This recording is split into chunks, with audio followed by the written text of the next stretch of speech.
दोस्तों हाल में मैंने साउथ में रिलीज हुई एक जबरदस्त इन्वेस्टिगेशन क्राइम थ्रिलर मूवी देखी है जिसका नाम है वलथु वशस्ते कलन।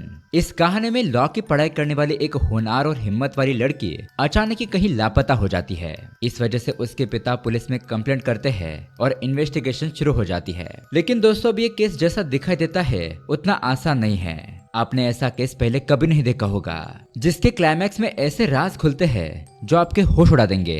इसलिए दोस्तों वीडियो को एंड तक जरूर देखिएगा। हाल ही में रिलीज हुई इस मूवी को डायरेक्ट किया है जीतू जोसेफ जी ने और IMDb पर मिले है इस फिल्म को 7.6 आउट ऑफ 10। तो रेटिंग देखकर समझ जाओ ये फिल्म कमाल की होने वाली है। दोस्तों वीडियो को लाइक करके चैनल को सब्सक्राइब करके हमें सपोर्ट करें जिससे कि आपको यहाँ पर साउथ की धमाकेदार मूवीज देखने को मिलेंगी। तो चलिए शुरू करते हैं आज की कहानी की शुरुआत में हमें साइकेट्रिस्ट डॉक्टर मोहन को दिखाया जाता है। उसके पास ट्रीटमेंट के लिए बाप बेटे आए होते हैं। लड़के का नाम होता है फिलिप और उसके पिता का नाम होता है एंटोनी जो कि यहाँ का सर्कल इंस्पेक्टर होता है। अब पहले यहाँ पर डॉक्टर मोहन उस लड़के फिलिप से बात करता है। यहाँ पर पता चलता है कि फिलिप और उसके पिता के बीच में रिलेशनशिप कुछ ठीक नहीं है। उन दोनों के विचार जरा से भी नहीं मिलते, हमेशा उनके बीच झगड़े होते रहते हैं और इसी को सुलझाने के लिए ये लोग डॉक्टर के पास आए हुए थे।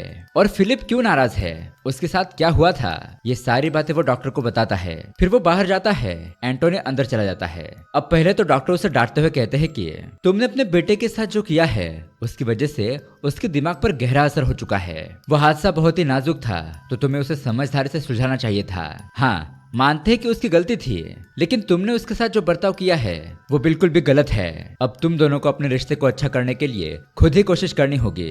तुम्हें अपने बेटे के साथ एक दोस्त की तरह बर्ताव करना होगा। अगर तुम उसके साथ हमेशा गुस्से से पेश आओगे तो वो तुम्हारी बात कभी नहीं मानेगा और हो सकता है कि तुमसे दूर भी चला जाए। इस तरह से अब सलाह लेने के बाद वो दोनों बाप बेटे वहां से चले जाते हैं। अब उसके अगले सीन में हमें पुलिस स्टेशन का सीन दिखाया जाता है। वहां बाहर कार के अंदर हम राजू नाम के एक लड़के को देखते हैं और उसी के खिलाफ दीप्ति और उसकी माँ पुलिस में कंप्लेंट करने के लिए आए होते हैं। यहाँ दीप्ति इंस्पेक्टर एंटोनी को बताती है कि राजू ने दीप्ति के साथ आरोपी करने की कोशिश की थी तो वो उसके साथ कंप्लेंट करके उसे सजा देना चाहती है।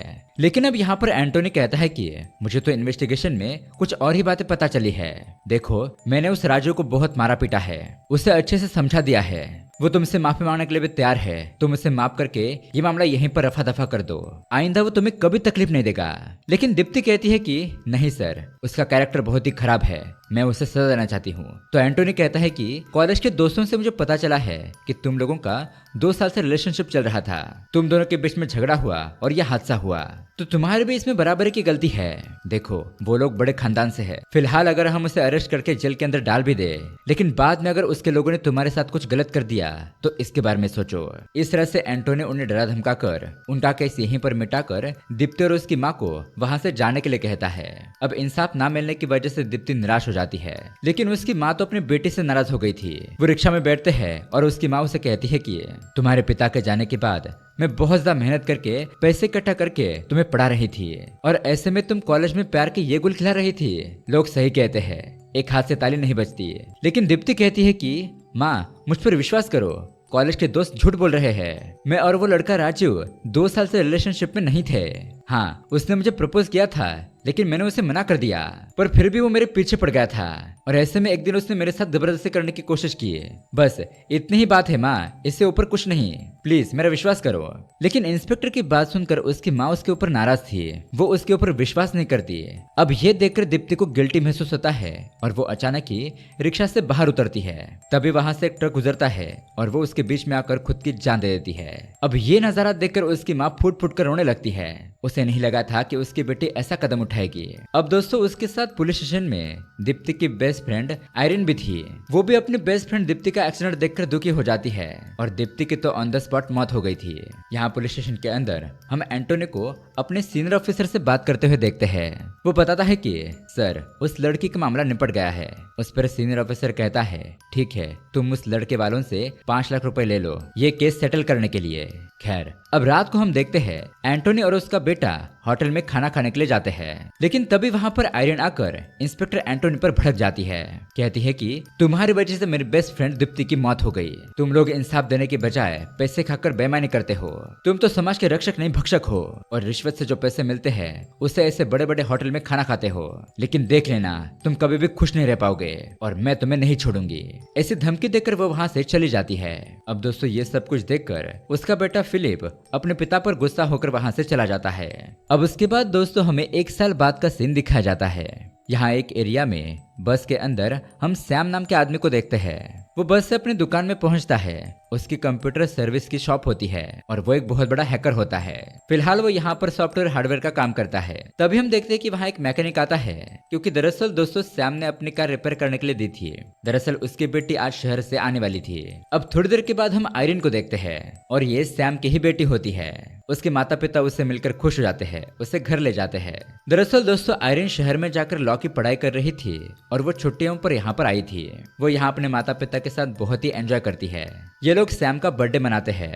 बर्थडे की खुशी पर छोटे बच्चों को खाना बांटते हैं। अब उसके बाद आयरन की दोस्त वीना का कॉल आता है। वो उसके पिता के बर्थडे पर सैम को विश करती है। फिर आयरन उसे कहती है कि तुम मुझे MML की फाइल सेंड कर दो। यहाँ सैम अपने बेटे से पूछता है ये MML की फाइल का क्या मामला है। आयरन बताती है कि इलीगल माइनिंग, हम इसके खिलाफ जल्दी सबूत इकट्ठा करके आवाज उठाएंगे। उन्हें रोका नहीं गया तो वो पूरे जंगल को उजाड़ देंगे। सैम उसे कहता है कि बेटा तुम बहुत बड़े लोगों के खिलाफ लड़ने जा रही हो, क्या तुम्हें डर नहीं लगता? और क्या ये फाइल ईमेल के जरिए भेजना सेफ होगा? आयरन कहती है कि पिताजी देश हमारे लिए क्या करता है इससे अच्छा हम देश के लिए क्या कर सकते हैं ये इम्पोर्टेंट है। और वो लोग पावरफुल हुए तो क्या हुआ, हमें सच के साथ लड़ना चाहिए। और आप इतने बड़े हिम्मत वाले और हैकर आदमी हो तो मुझे कोई डर नहीं है। तो सैम भी उसे ठीक ऐसा कह देता है। अब दोस्तों छुट्टियां खत्म हो जाती है और वो अपना सारा सामान लेकर शहर चली जाती है। यहाँ इस तरफ हम एंटोनी को देखते हैं। उसे पता चलता है कि उसका बेटा फिलिप राजू के साथ है। दरअसल दोस्तों राजू बहुत ही नशेड़ी होता है। एंटोनी ने अपने बेटे फिलिप को उससे दूर रहने के लिए कहा था, लेकिन वो अपने पिता की बात नहीं मानता। अब एंटोनी उन दोनों को नशा करते हुए पकड़ लेता है। राजू को मारते पीटते हुए कहता है कि मैंने तुमसे कहा था ना मेरे बेटे से दूर रहने के लिए, लेकिन तुम तो नहीं सुधरोगे। तभी ये दोनों यहाँ पर एंटोनी को धक्का देकर वहाँ से भाग जाते हैं। खैर अब अगले दिन सैम अपने बेटी को कॉल करने की कोशिश करता है, लेकिन उसका फोन नहीं लग रहा था। इससे उसे चिंता होने लगती है कि क्या उसके बेटे सही सलामत पहुंच गई या नहीं है। फिर सैम आयरन की फ्रेंड वीना को कॉल करके आयरन के बारे में पूछता है। वीना कहती है कि सर मैंने भी उसे कॉल किया था लेकिन उसने कॉल नहीं उठाया।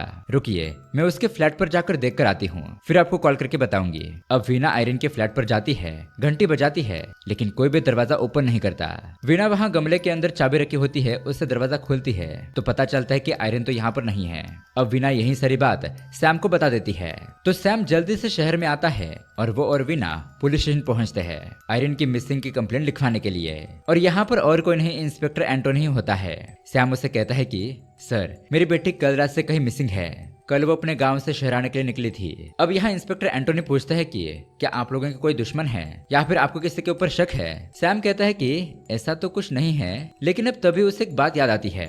वो एंटोनी को बताता है कि जब आयरन घर पर आई थी तब उसने राजू नाम के एक बंदे के बारे में बात की थी। वो राजू उसे बार बार कॉल करके धमका रहा था।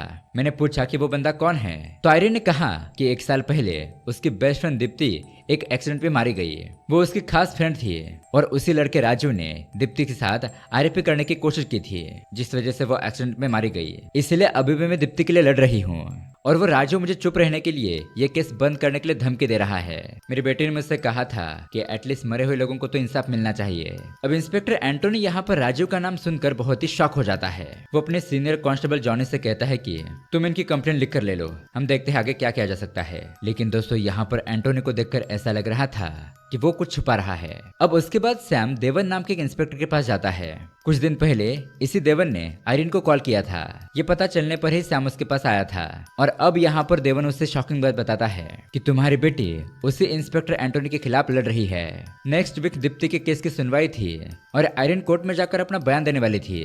इसलिए मुझे लगता है कि आयरन के मिसिंग के पीछे उस इंस्पेक्टर एंटोनी का ही हाथ हो सकता है। अगर आयरन अपना बयान दे देती तो इंस्पेक्टर एंटोनी की जॉब चली जाती। अब ये सुनने के बाद सैम बहुत डर जाता है कि कहीं उसके बेटे के साथ कुछ गलत ना हुआ हो।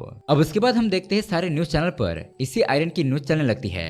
आयरन एक लॉस्ट स्टूडेंट थी जो कि मिसिंग हो चुकी है और इस मिसिंग केस में इंस्पेक्टर एंटोनी का कनेक्शन भी बताया जा रहा है। अब वहीं दूसरी तरफ हम देखते हैं एंटोनी अपनी टीम जॉनी और विद्या को बुलाकर कहता है कि आयरन जिस कॉलेज में पढ़ती थी उस कॉलेज से जाते हुए उसके अपार्टमेंट तक 3 रास्ते हैं, तो तुम दोनों 2 रूट्स पर जाकर वहां के सीसीटीवी फुटेज को चेक करो। तीसरे वाले रास्ते पर जाकर मैं इंक्वायरी करता हूँ। इस रास्ते पर एंटोनी एक स्टोर के पास जाता है।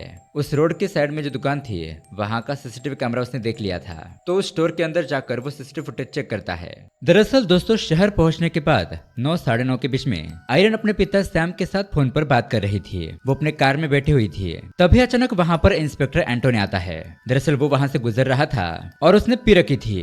वो आयरन के कार के पास आकर उसे कहता है कि अच्छा तो तुम हो, तुम तो बहुत बड़े रूल्स और रेगुलेशन की बातें करती हो ना, तो फिर तुमने यहाँ पर नो पार्किंग में कार खड़ी क्यों की है। दरअसल दोस्तों इंस्पेक्टर एंटोनी ने शराब पी ली थी, इस वजह से वो कुछ भी बड़बड़ाया जा रहा था। आयरन कहती है कि सर आप इस हालत में कुछ भी बोल रहे हो, आपने पी रखी है, हम कल बात करेंगे। इस तरह से वो उसे इग्नोर करके चली जाती है, लेकिन ये बात इंस्पेक्टर एंटोनी को पसंद नहीं आती। वो भी गुस्से में अपनी गाड़ी के अंदर बैठकर उसके पीछे पीछे जाता है। और दोस्तों यही सीन उस रास्ते के सीसीटीवी कैमरा में कैप्चर हो गया था। तो यहाँ पर एंटोनी उस स्टोर के सीसीटीवी फुटेज को डिलीट कर देता है ताकि इसके बारे में किसी को पता ना चले। फिर वो वहां से जाते हुए दुकान के मालिक से कहता है कि देखो यहाँ पर कोई भी पूछताछ करने के लिए आए तो कहना यहाँ का सीसीटीवी 1 महीने से बंद है और मैं भी यहाँ पर नहीं आया था, अपना मुंह बंद रखना वरना मुझसे बुरा कोई नहीं होगा। उसे ऐसा धमका कर चला जाता है। वहीं दूसरी तरफ हम आयरन की दोस्त वीना को देखते हैं। वो उस राजू के घर पर जाकर उससे पूछताछ करने की कोशिश करती है। कहती है कि मुझे सच बताओ, तुमने ही आयरन के साथ कुछ गलत किया है ना, बताओ वो कहाँ पर है। अब ये राजू हमेशा की तरह नशे में होता है, लेकिन वो कहता है कि भला मैं उसे परेशान क्यों करूंगा, मैंने उस आयरन के साथ कुछ गलत नहीं किया है, मुझ पे यकीन करो और खामखा मुझे इस केस में मत घसीटो। इस तरह से वो वीना को अपने फ्लैट से बाहर कर देता है। राजू की ऐसी हरकत देखकर वीना को तो उसके ऊपर ही शक हो जाता है, इसलिए वो तुरंत ही इंस्पेक्टर एंटोनी के पास जाकर बताती है कि सर वो राजू मेरा कजन ब्रदर है और मुझे उसी पर शक है। एंटोनी कहता है कि अगर राजू तुम्हारा कजन है तो तुमने ये बात हमें पहले क्यों नहीं बताई, और क्या ये बात तुम्हारे दोस्त आयरन को पता है। वीना कहती है कि नहीं, उसे नहीं पता कि राजू मेरा कजन है, अगर उसे बात पता चल जाती तो वो मुझसे दोस्ती तोड़ देती, उसे नहीं पता। अब उसके बाद दोस्तों हम देखते हैं कि उसी रात पुलिस ऑफिसर्स को ये बात पता चलती है कि किसी एक सुनसान जगह पर एक लड़की की लाश मिली है। फिर क्या था, सभी पुलिस ऑफिसर और बाकी के लोग उस जगह पर पहुंचते हैं। उस क्राइम लोकेशन पर आयरन के माता पिता को भी बुलाया जाता है बॉडी को आइडेंटिफाई करने के लिए। और दोस्तों शॉकिंगली ये लाश आयरन की ही थी। अपनी बेटी की ऐसी बुरी हालत में मौत देखकर सैम और उसकी पत्नी फूट फूट कर रोने लगते हैं। उनके ऊपर तो बहुत बड़ा आसमान ही टूट पड़ता है। और दोस्तों हम बॉडी को देखते हैं तो आयरन को बहुत ही बेरहमी से मारा गया था। उसका सर पत्थर से कुचला गया था और शरीर पर भी काफी खरोच के निशान थे। अब यहाँ से सीन शिफ्ट होता है और पोस्टमार्टम डॉक्टर इंस्पेक्टर एंटोनी को बताती है कि सर इस लड़की को बहुत ही खतरनाक तरीके से मारा गया है। तभी लेडी ऑफिसर विद्या उसे पूछती है कि क्या इस आयरन के साथ किसी ने फिजिकल गलत काम किया है। डॉक्टर बताती है नहीं, उसके साथ ऐसा कुछ नहीं हुआ है, उसका सर कुचल दिया गया है, जबान काट दी गई है। ये सब कुछ देखकर समझा जा सकता है कि किसी ने अपना गुस्सा निकालने के लिए उसे ऐसी मौत दी है। अब उसके बाद एंटोनी का सीनियर ऑफिसर उसे अपने पास बुलाकर कहता है कि देखो एंटोनी, उस आयरन के पिता सैम ने तुम्हारे खिलाफ कंप्लेंट की है और उसने ये भी मांग की है कि तुम इस केस को इन्वेस्टिगेट मत करो, इसके लिए दूसरे ऑफिसर को अपॉइंट करो। तो मैंने ऑफिसर फिरोज को इस केस के लिए नियुक्त कर दिया है और दोस्तों ऑफिसर फिरोज वहीं पर बैठा होता है। एंटोनी तुम फिरोज की मदद करो, आगे की इन्वेस्टिगेशन वही देखेगा। अब आगे ऑफिसर फिरोज विद्या को अपने पास बुलाकर उसे कहता है कि क्राइम सीन पर किलर के खिलाफ कोई भी सबूत नहीं मिला। इससे ये लगता है कि ये किलर बहुत ही होशियार है, सारे दाव पे जानता है। तुम एक बार आयरन की फैमिली के बारे में सब कुछ पता करो। तो दरअसल लेडी ऑफिसर विद्या ने सैम के बारे में सब कुछ पता कर लिया था। वो उसे बताती है कि सर सैम एक अनाथ आश्रम में पला बड़ा। सैम का IQ बहुत ही हाई होने की वजह से उसके ऑर्फनेज वालों ने उसे कंप्यूटर की ट्रेनिंग दी। फिर कॉलेज के दौरान वो एथिकल हैकिंग करने लगा। पढ़ाई खत्म होने के बाद सैम और उसके दोस्त ने एर्नाकुलम में साइबर सिक्योरिटी की एक छोटी सी ऑफिस खोली, लेकिन वो सैम का दोस्त गवर्नमेंट डाटा को हैक करके वो डाटा नक्सलवादियों को बेच दिया करता था। जब पुलिस वालों को इस खबर का पता चला तो उन्होंने सैम और उसके फ्रेंड को गिरफ्तार कर लिया। इसी वजह से उसे जेल भी हुई थी और उसका करियर भी खत्म हो गया। तो उसके बाद वो कंप्यूटर सर्विसिंग का दुकान चलाता है और सर अब तो उसने अपनी बेटी भी खो दी। वो एक बहुत ही टैलेंटेड आदमी है, लेकिन उसके साथ ये सब कुछ हो गया। खैर, अब दूसरी तरफ हम देखते हैं एंटोनी का बेटा फिलिप अपने घर को छोड़कर जाने लगता है। इंस्पेक्टर एंटोनी अपने बेटे को समझाता है, कहता है कि बेटा ऐसा मत करो, मुझे छोड़कर मत जाओ, तुम्हें मेरे साथ रहने में क्या प्रॉब्लम है, कुछ नहीं तो मुझसे बात तो करो। लेकिन वो उसकी बात नहीं मानता। अब उसी वक्त टीवी पर न्यूज चलने लगती है कि आयरन के मर्डर केस में ऐसा एंटोनी का भी हाथ हो सकता है, क्योंकि उस लड़की दीप्ति के केस में आयरन इस वीक कोर्ट में जाकर गवाही देने वाली थी और इसी दौरान आयरन की मौत हो गई। तो शक की सुई एंटोनी की तरफ घूमती है और ये खबर सुनकर एंटोनी तो शॉक रह जाता है। अब वहां से जाते हुए उसका बेटा उसे कहता है कि देखा, दूसरों को सलाह देने के बजाय पहले खुद के गिरबान में झांककर देखो। ऐसा कहकर वो हमेशा हमेशा के लिए घर छोड़कर चला जाता है। यहाँ दूसरी तरफ हम देखते हैं सैम अपनी बेटी के मर्डर केस में सीक्रेटली इन्वेस्टिगेशन करने लगता है। अब उसके अगले सीन में वो ऑफिसर फिरोज अपने हायर ऑफिसर के पास जाकर कहता है कि सर, अब तक हम यही मान रहे थे कि आयरन के केस में वो राजू प्राइम सस्पेक्ट है, लेकिन हैरानी की बात तो यह है कि वो राजू भी मिसिंग हो चुका है। मुझे लगता है कि उस राजू को कोई बचा रहा है। अब उसके बाद हम देखते हैं एंटोनी राजू से मुलाकात करता है, उसे वार्न करते हुए कहता है कि देखो, आयरन के केस में तुम प्राइम सस्पेक्ट हो, कुछ दिनों तक तुम छुप कर ही रहो। अब उसके अगले दिन पुलिस वालों को ये इन्फॉर्मेशन मिलती है कि उस राजू का फोन ऑन हो चुका है। तो एंटोनी फटाफट उस राजू के घर के पास जाता है। राजू की माँ बताती है कि यहाँ एक पार्सल आया है। एंटोनी उस पार्सल को खोलकर देखता है तो उसके अंदर राजू का फोन था। फोन को ऑन करने पर पता चलता है कि उसमें एक भी एप्लीकेशन नहीं है, बस गैलरी में एक ही वीडियो पड़ी है और उस वीडियो को देखकर उसके तो होश उड़ जाते हैं। हम उस वीडियो को देखते हैं। एंटोनी ने राजू को छुप कर रहने के लिए कहा था, लेकिन उसके बावजूद भी सैम ने राजू को किडनैप कर लिया। फिर वो उसे किसी जगह पर ले गया, उसे बहुत मारा पीटा, उसे बंदी बनाकर उसके ऊपर खूंखार कुत्ते छोड़ दिए जो कि उसे काटने लगे। उसके चिल्लाने की आवाजें सुनाई दे रही थी। अब उस वीडियो में सैम एंटोनी से कहता है कि मेरी बेटी की मौत के पीछे ये राजू भी एक वजह है और मैं जानता हूँ कि उसी तरह एंटोनी तुम भी एक वजह हो। मैं तुमसे जरूर बदला लूंगा, तुम तैयार रहना। अब इतने में वहां पर इंस्पेक्टर फिरोज भी आ जाता है और वो भी उस वीडियो को देख लेता है। अब ये वीडियो हायर ऑफिसर को दिखाने के बाद उसके पूछने पर एंटोनी कहता है कि सर, वो शाम कुछ भी बकवास किया जा रहा है, आप उसकी बातों पर यकीन कर रहे हो जो एक बार जेल जा चुका है। आप मुझ पर भरोसा कीजिए, मैं आपको गारंटी देता हूँ अगर मेरे खिलाफ एक भी सबूत मिला तो मैं खुद ही सरेंडर कर दूंगा। खैर, अब रात को एक रिपोर्टर पुलिस स्टेशन में आकर कहने लगती है कि सर, थोड़ी देर पहले हमारे चैनल पर किसी बंदे ने कॉल करके बताया कि आयरन के केस में कोई सरेंडर करने के लिए यहाँ पर आने वाला है और ये मीडिया वाले उसी को देखने के लिए यहाँ पर आए हैं। अब ये खबर सुनकर इंस्पेक्टर एंटोनी और उसकी टीम मेंबर्स को कुछ भी समझ नहीं आता। उन्हें लगता है कि यहाँ पर कोई प्रैंक कर रहा है। लेकिन दोस्तों, थोड़ी देर में हम देखते हैं कि सैम खुद ही इस पुलिस स्टेशन में आता है। अब वहाँ पर काफी सारे मीडिया वाले तुरंत ही उसे घेर लेते हैं, उसे अलग अलग सवाल पूछने लगते हैं, क्या अक्यूज तुम ही हो? लेकिन अब पुलिस वाले सैम को देखकर वो मीडिया वालों को हटाते हैं और उसे अंदर ले जाते हैं। यहाँ पर सैम इंस्पेक्टर एंटोनी से कहता है कि सच सच बताओ, तुमने ही मेरी बेटी आयरन को मारा है ना? एंटोनी कहता है कि मैं तुम्हारी बेटी को क्यों मारूंगा, मैंने ऐसा कुछ भी नहीं किया है। तो सैम एंटोनी को एक सीसीटीवी फुटेज दिखाने लगता है। यानी कि दोस्तों, कुछ दिन पहले एंटोनी ने जो फुटेज डिलीट किया था ना, वही फुटेज उसे दोबारा दिखाने लगता है। तो वहाँ पर मौजूद लेडी पुलिस ऑफिसर विद्या और हेड कांस्टेबल जॉनी, वो दोनों शॉक हो जाते हैं। वो एंटोनी से पूछते हैं कि सर, ये क्या है, क्या सच में आपने आयरन को मारा है? एंटोनी कहता है कि ये सब कुछ झूठ है, ये सच नहीं है, मुझ पर विश्वास करो। अब सैम एंटोनी का फोन लेकर एक नंबर को डायल करता है और शॉकिंगली वो फोन पिक करने वाला उसका बेटा फिलिप होता है। अब अपने बेटे के बारे में जानकर एंटोनी घबरा जाता है, पूछने लगता है कि फिलिप, क्या ये तुम हो? ये किसका नंबर है? तो फिलिप घबराते हुए कहता है कि पापा, मैं कहाँ पर हूँ मुझे नहीं पता, यहाँ पर बहुत ही अंधेरा है, लगता है मैं किसी बक्से में बंद हूँ, प्लीज मुझे बचा लो, यहाँ पर ऑक्सीजन बहुत ही कम है, अगर जल्दी मुझे ढूंढा नहीं गया तो मैं मर जाऊंगा, और ये मेरे हाथ में छोटा सा नोकिया का फोन है, मैं आपको अपनी लोकेशन भी शेयर नहीं कर सकता, प्लीज पापा मुझे बचा लो। अब अपने बेटे को मुसीबत में देखकर एंटोनी सैम को बहुत मारने पीटने लगता है, कहता है कि बताओ तुमने मेरे बेटे के साथ क्या किया है, उसे कहाँ छुपाया है, और वो सैम की खोपड़ी पर गन भी रखता है। लेकिन दोस्तों, सैम उसकी धमकियों से नहीं डरने वाला था। वो कहता है कि तुम्हारे बेटे के ऊपर आ गई तो तुम इतने डर गए, तो जरा सोचो मेरी बेटी आयरन की मौत कैसे हुई, उसके मरने के बाद मुझे कैसा महसूस हुआ होगा। मैं तुम्हें भी यही दर्द देना चाहता हूँ, जब तुम अपने बेटे को खो दोगे तब तुम्हें असली दुख का एहसास होगा।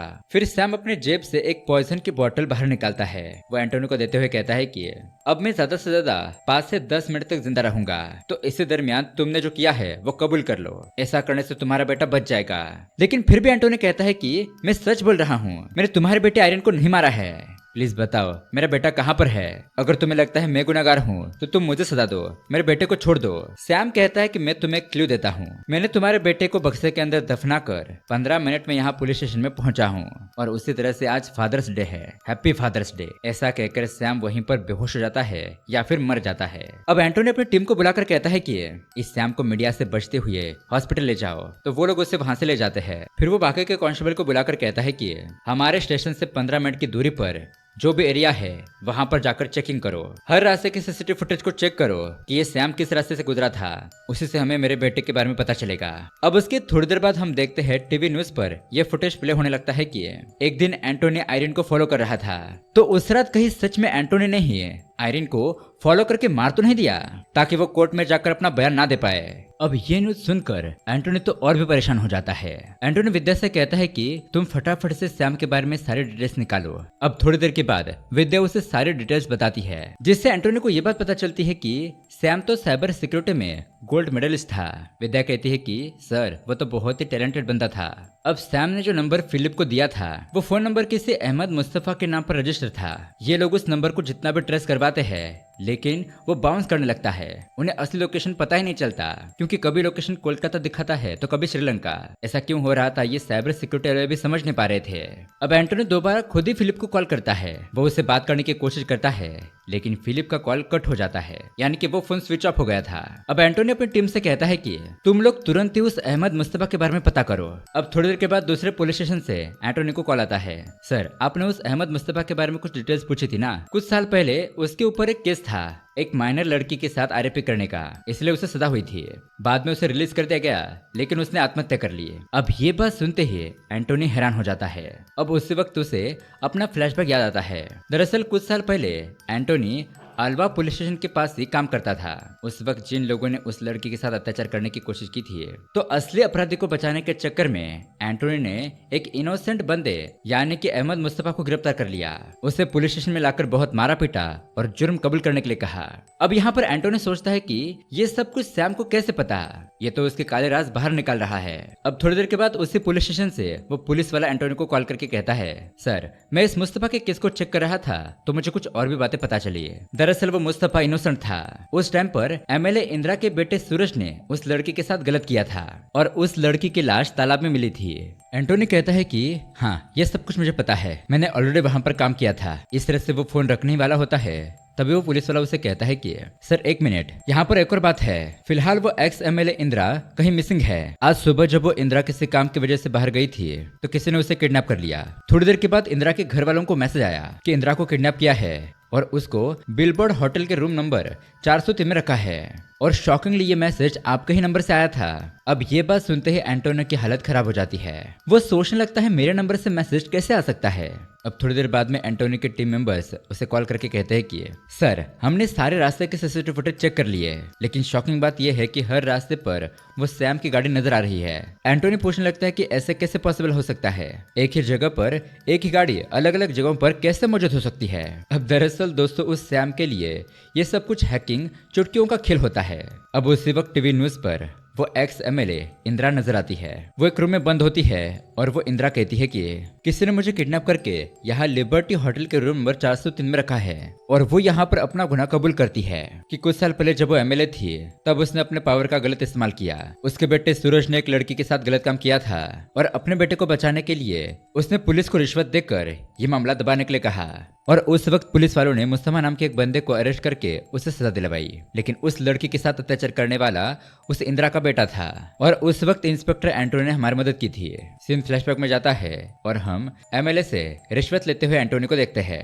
लेकिन जब ये बात एंटोनी की पत्नी को पता चलती है तो वो उसे कहती है कि बेईमानी के पैसे कमाते हुए तुम्हें जरा भी शर्म नहीं आती है, तुम्हारे इन्हीं पापों की वजह से कहीं हम मुसीबत में न पड़ जाए। और दोस्तों उस दौरान एंटोनी की पत्नी प्रेग्नेंट होती है। जब डिलीवरी का टाइम आता है तो एंटोनी की पत्नी को बेटा होता है। यह वही उसका बेटा फिलिप होता है। लेकिन दोस्तों बच्चे को जन्म देने के बाद उसकी पत्नी मर चुकी थी। अब यहाँ प्रेजेंट डे पर संध्या नाम की एक लेडी पुलिस ऑफिसर एंटोनी को कॉल करती है, कहती है कि सर टीवी पर जिस सैम के बारे में न्यूज चल रही है वो सैम मेरे पास काफी बार मिलने के लिए आया था। कुछ दिन पहले हमारे पुलिस स्टेशन में आकर एलिजाबेथ नाम की लड़की की हत्या के बारे में पूछ रहा था और उस सैम ने अपना नाम इंस्पेक्टर एंटोनी बताया था और उसने कहा था कि वो लिबर्टी होटल में रूम नंबर 403 में स्टे किया है। अब उस एलिजाबेथ को किसने मारा, ये केस अभी तक सॉल्व नहीं हुआ है। सर, मुझे लगता है कि एलिजाबेथ का केस और उस आयरन का केस, इन दोनों केस में कुछ कनेक्शन है। अब उसी दौरान एक रिपोर्टर गवर्नमेंट हॉस्पिटल में जाकर सैमुअल के डेड बॉडी की फोटो और वीडियो निकालकर चैनल पर भेजता है। अब सैम की न्यूज चारों तरफ वायरल हो जाती है। अब सैम पुलिस स्टेशन में आया था और अब वो हॉस्पिटल में है, तो क्या पुलिस वालों ने उसे मारपीट करके हॉस्पिटल पहुंचा दिया? तो ये खबर टीवी में देखकर एंटोनी घबराने लगता है कि ये खबर भी मीडिया में लीक हो गई। अब उसी वक्त लेडी ऑफिसर विद्या उस एलिजाबेथ के केस की रिपोर्ट एंटोनी के पास लाती है। बताती है कि सर, इस एलिजाबेथ को भी बहुत ही खतरनाक तरीके से मारा गया था, जिस तरह से आयरन को मारा गया था, यानी कि उसका चेहरा पूरी तरीके से कुचल दिया गया था, उसकी जुबान काट दी गई थी।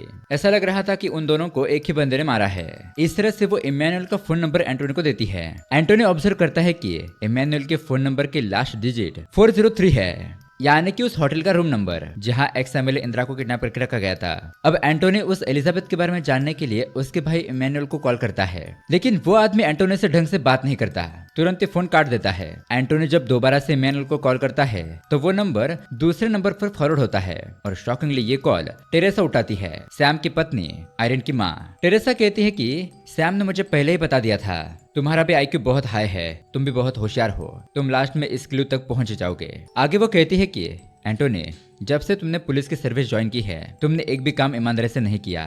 शुरुआत में तो तुम अच्छे से ड्यूटी करते थे, लेकिन बाद में पैसे कमाने के लालच में तुमने लोगों की मदद करना ही छोड़ दिया और तुम्हारे हाथ बहुत गलत गलत काम होने लगे।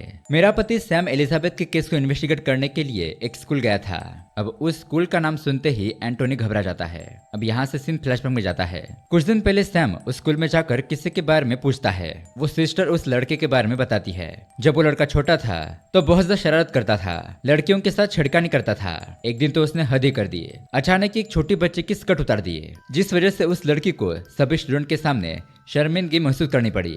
जब हमने ये घटना उस लड़के के पिता को बताई तो उस लड़के का फादर बहुत ही स्ट्रिक्ट था। उसने भी स्कूल के सभी बच्चों के सामने उसके बेटे को नंगा करके उसे सजा दी, उसे मारा पीटा। अब सभी स्टूडेंट उसके ऊपर हंसने लगे।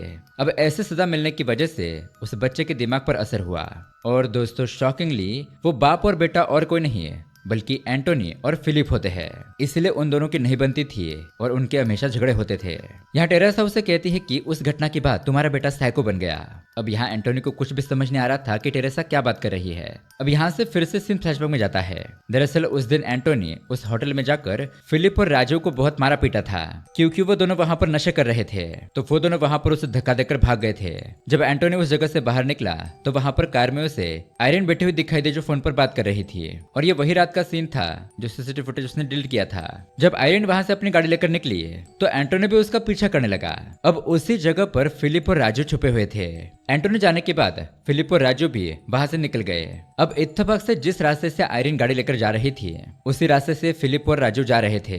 उन लोगों की गाड़ी आयरन की गाड़ी से टकरा जाती है और उस वक्त वो फिलिप और राजू दोनों ही बहुत ज्यादा नशे में थे। गाड़ी टकराने की वजह से फिलिप आयरन से झगड़ने लगा।